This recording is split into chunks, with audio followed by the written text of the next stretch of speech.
The night is a hard thing to hold, a low, brittle black that chews sound and throws it back.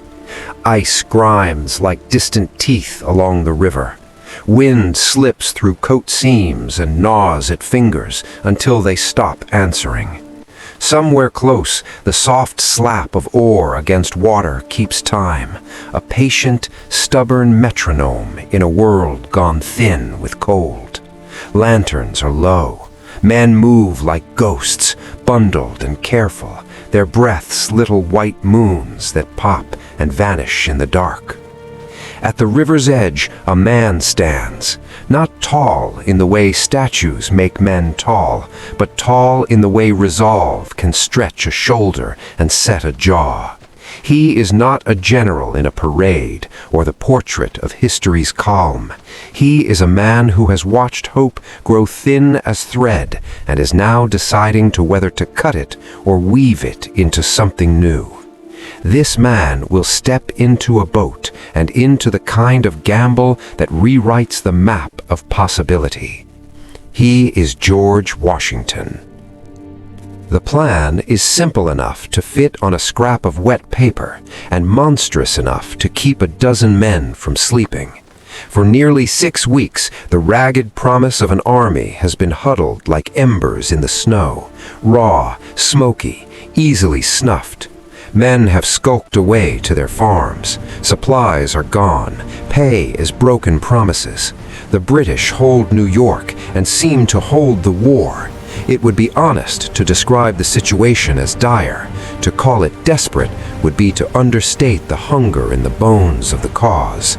Washington's men have been pushed back across the Delaware into Pennsylvania. The next winter will see enlistments end, morale will crumble. The experiment of a 13-colony rebellion could splinter into private griefs and private decisions to survive. He meets the river in a weather that does not want men to cross it. Ice floats like black teeth. Wind lashes the oars. Snow and sleet make men squint and sweat under their coats. Yet the enemy's sleep offers a brittle, hot chance. A garrison of Hessian mercenaries sits in Trenton across the river, drunk on the calendar and the idea that nothing will happen on Christmas. Tonight, the calendar and fate will be argued with cold arms and a few hundred stubborn souls.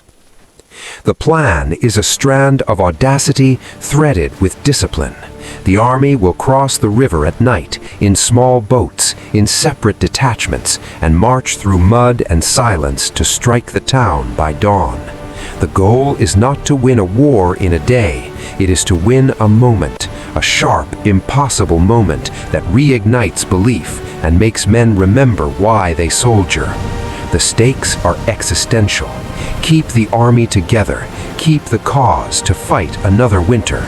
Lose the gamble and the army might dissolve into private errands of survival.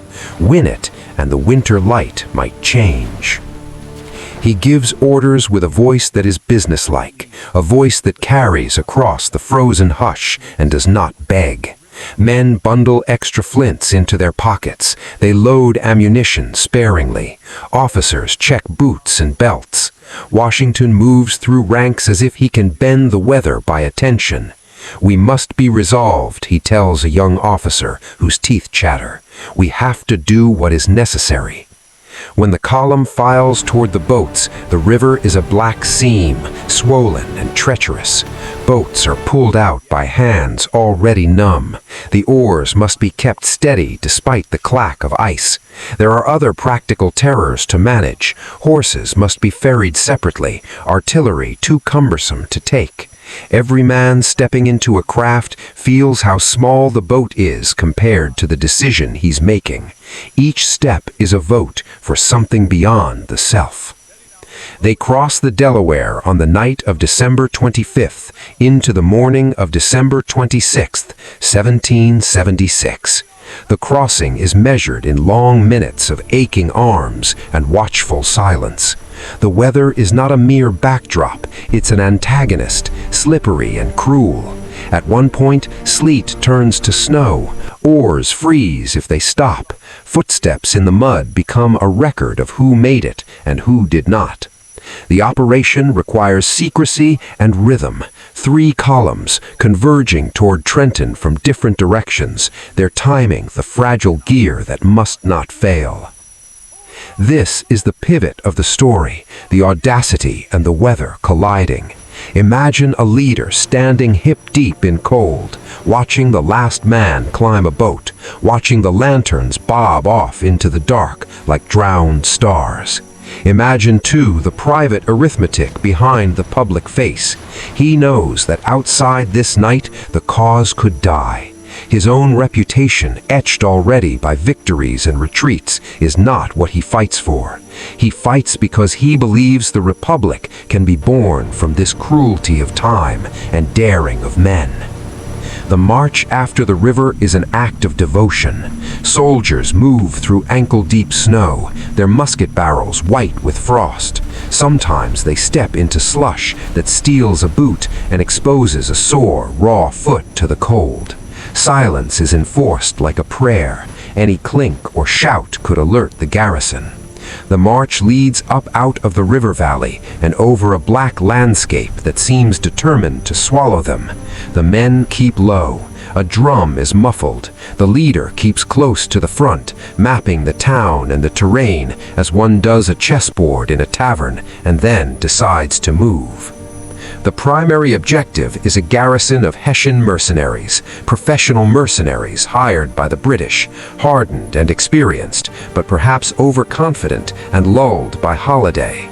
Washington wants to strike them with the kind of suddenness that makes the enemy look up and not know if it's morning. The strategy is not to destroy an army, it is to seize the moral high ground. A sharp victory will throw a flare into the dark months ahead and remind men that the dream of something new is not yet finished. The plan is precise. 2 columns will attack Trenton from different sides. Units will block possible reinforcements. The timing must be exact.